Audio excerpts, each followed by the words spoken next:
மாண்புமிகு தமிழ்நாட்டின் முதலமைச்சருடைய வழிகாட்டுதலின்படி மக்கள் நல்வாழ்வுத்துறையில் கடந்த நிதிநிலை அறிக்கையின் போது 118 அறிவிப்புகள் வெளியிடப்பட்டது. அறிவிக்கப்பட்ட 118 அறிவிப்புகளும் தொடர்ச்சியாக ஒவ்வொன்றாக இன்றைக்கு செயல்பாட்டுக்கு வந்து கொண்டிருக்கிறது. அந்த வகையில் ஒரு 3 அறிவிப்புகள் இன்றைக்கு மக்களின் பயன்பாட்டிற்காக இங்கே தொடங்கி வைக்கப்படுகிறது. தியாகராய நகர் பகுதியில் இருக்கிற ஆர்கேஎம் சாரதா வித்யாலயா பள்ளியில் இந்த 3 திட்டங்களையும் இன்றைக்கு தொடங்கி வைப்பதில் இந்த துறை பெருமை கொள்கிறது. குறிப்பாக பள்ளி மாணவர்கள் மூலம் 1 கோடி குடும்பங்களுக்கு நோய் தடுப்பு பற்றிய விழிப்புணர்வை ஏற்படுத்தும் ஒரு மகத்தான திட்டம் இன்றைக்கு தொடங்கி வைக்கப்பட்டிருக்கிறது. நோய் தடுப்பு மற்றும் ஆரம்பகால கண்டறிதல் பற்றிய விழிப்புணர்வு இல்லாதிருக்கிற காரணத்தினால் பெரும்பான்மையான நோய் பாதிப்புகள் ஏற்படுகிறது. நோய்கள் ஏற்படுவதற்கு காரணமே விழிப்புணர்வு இல்லாமைதான். தமிழ்நாட்டில் இருக்கிற பள்ளிகளில் இந்த திட்டத்தை தொடங்குவதன் மூலம் விழிப்புணர்வு இல்லாததால் ஏற்படும் நோய் அதிகரிப்பை குறைப்பதற்கும் உரிய மருத்துவ சேவைகள் கிடைப்பதை உறுதி செய்வதற்கும் இந்த திட்டம் பெரிய அளவில் உறுதுணையாக இருக்கும். அந்த வகையில் மாண்புமிகு முதல்வர் அவருடைய வழிகாட்டுதலின்படி அரசு மற்றும் அரசு உதவி பெறுகிற 16,566 பள்ளிகளில் 6 முதல் 12ஆம் வகுப்பு வரை பயில்கிற 50,76,000 மாணவர்களுக்கு தேசிய சிறார் நலத்திட்டத்தின் மூலம் மருத்துவ அலுவலர்களால் 3 மாதத்திற்கு ஒரு முறை நோய் தடுப்பு குறித்த பயிற்சி வழங்கப்படவிருக்கிறது. இந்த பயிற்சி என்பது மாணவர்களுக்கு ஏதோ கூடுதல் சுமையை ஏற்படுத்திடும் என்று யாரும் கருத தேவையில்லை.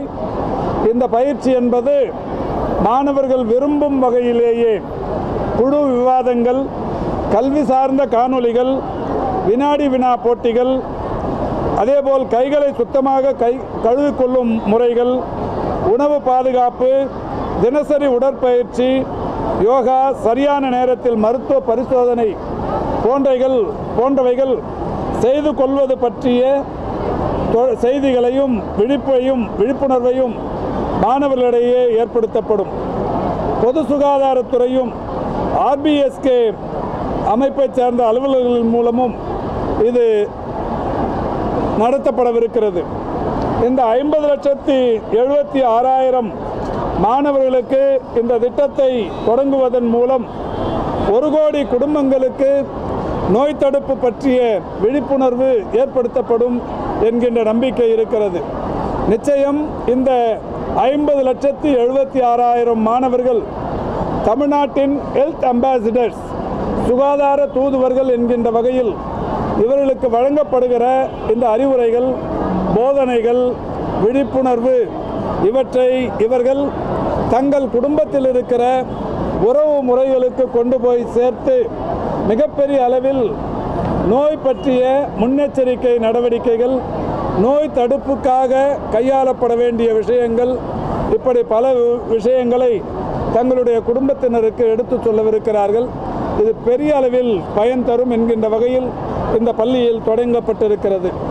அதேபோல் இன்னொரு அறிவிப்பு 97 வளரிளம் பருவத்தினருக்கு ஆரோக்கியம் மற்றும் வாழ்க்கை திறன் பற்றிய விழிப்புணர்வு ஏற்படுத்தப்படுகிறது.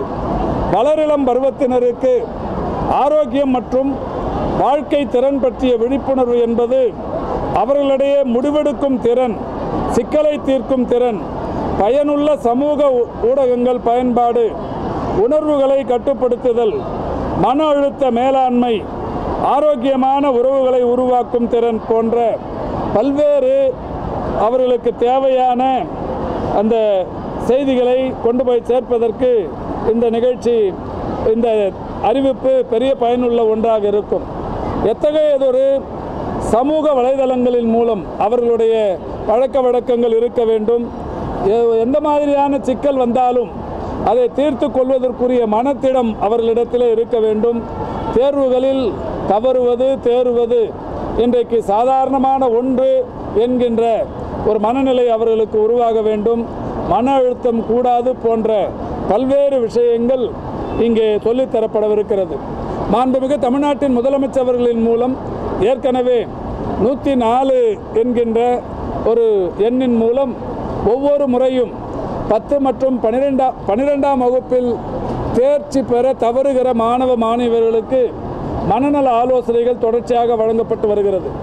அதேபோல் நீட் போன்ற தேர்வுகளில் தேர்ச்சி பெற தவறுகிறவர்களுக்கும் தொடர்ச்சியாக மனநல ஆலோசனைகள் 104 என்கின்ற எண்ணின் மூலம் கடந்த 4 ஆண்டுகளாக வழங்கப்பட்டு வருகிறது. அதற்கு ஒரு முன்மாதிரியாக, அதற்கும் ஒரு முன்னெடுப்பு நிகழ்ச்சியாக பள்ளிகளிலேயே 6 முதல் 12ஆம் வகுப்பு வரையிலான இந்த பள்ளி மாணவர்களிடையே நேரடியாகவே தேடி சென்று மருத்துவ குழுக்களின் மூலம், மனநல ஆலோசனை குழுக்களின் மூலம் இதுபோன்ற விழிப்புணர்வை அவர்களுக்கு ஏற்படுத்துவதனால் அவர்களுக்கு ஒரு இந்த மன அழுத்தம் போன்ற பல்வேறு விஷயங்களிலிருந்து மாணவர்கள் விடுபடுவதற்கு வாய்ப்பு இருக்கிறது. எனவே அதையும் இங்கே இப்பொழுது தொடங்கி வைத்திருக்கிறோம். இன்னொரு அறிவிப்பு, தேசிய சிறார் நலத்திட்டத்தின் கீழ் சென்னை, செங்கல்பட்டு, காஞ்சிபுரம் ஆகிய மாவட்டங்களில் பள்ளிக்கு செல்லும் குழந்தைகளை பரிசோதிப்பதற்கு 3 புதிய நடமாடும் மருத்துவ குழுக்கள் இங்கே தொடங்கி வைக்கப்பட்டிருக்கிறது. ஏற்கனவே தமிழ்நாட்டில் 770 மருத்துவ குழுக்கள், நகர பகுதிகளில் ஒரு 35, மொத்தம் 805 குழுக்களின் மூலம் இந்த பணி மேற்கொள்ளப்பட்டு வருகிறது. பிறந்த குழந்தை முதல் 18 வயதுக்குட்பட்ட குழந்தைகளுக்கு அவர்களுக்கிடையே இருக்கிற பிறவி குறைபாடுகள், ஊட்டச்சத்து குறைபாடுகள், நோய்கள் மற்றும் வளர்ச்சி தாமதம் உட்பட 30 வகையிலான நோய்களை ஆரம்ப நிலைகளிலேயே கண்டறிந்து மேற்சிகிச்சை தேவைப்படும் குழந்தைகளுக்கு மாவட்ட ஆரம்ப கால இடையீட்டு மையத்திற்கு மருத்துவ மற்றும் அறுவை சிகிச்சைக்கு பரிந்துரைக்கப்படுகிற ஒரு மகத்தான திட்டம் இந்த RBSK திட்டம். இந்த திட்டத்திற்கு 3 வாகனங்கள் தற்போது ஒப்படைக்கப்பட்டிருக்கிறது. இந்த திட்டத்தின்படி பிறந்த குழந்தை முதல் 18 வயதுக்குட்பட்ட 1,40,91,421 குழந்தைகளில் 72,59,155 குழந்தைகள், அதாவது இருமுறை அந்த குழந்தைகளுக்கு இந்த RBSK மூலம் பரிசோதனைகள் மேற்கொள்ளப்படுவது, அறிவுரைகள் வழங்கப்படுவது, விழிப்புணர்வு ஏற்படுத்தப்படுவது என்று தொடர்ந்து செய்யப்பட்டு வருகிறது. 67,23,113 முறை பள்ளிகளிலும் உடல்நல பரிசோதனைகள் செய்யப்பட்டிருக்கிறது. அப்படி செய்யப்பட்டதால் பிறவி குறைபாடுடன் இருக்கிற குழந்தைகள், ஊட்டச்சத்து குறைபாடுடன் இருக்கிற குழந்தைகள் என்று பல்வேறு வகைகளில் நோய் பாதிப்பு உள்ளவர்கள் கண்டறியப்பட்டு அவர்களுக்கான இந்த மேல் சிகிச்சைகள் பரிந்துரைக்கப்பட்டு சிகிச்சை அளிக்கப்பட்டு வருகிறது. மாண்புமிகு தமிழ்நாட்டின் முதலமைச்சருடைய வழிகாட்டுதலின்படி இந்த RBSK என்கின்ற திட்டத்தை மேலும் வலுப்படுத்துவதற்கு ஏதுவாக நிதிநிலை அறிக்கையில் சொல்லியிருப்பதைப் போல NHM நிதி ஆதாரத்துடன் 3 புதிய மருத்துவ குழுக்களை இன்றைக்கு இங்கிருந்து தொடங்கி வைத்திருக்கிறோம். விடுங்க, இது எவ்வளோ பெரிய திட்டம், அதெல்லாம் போய் விடுங்க சார். இதெல்லாம் எவ்வளோ பெரிய மக்களுக்கு தேவையானது.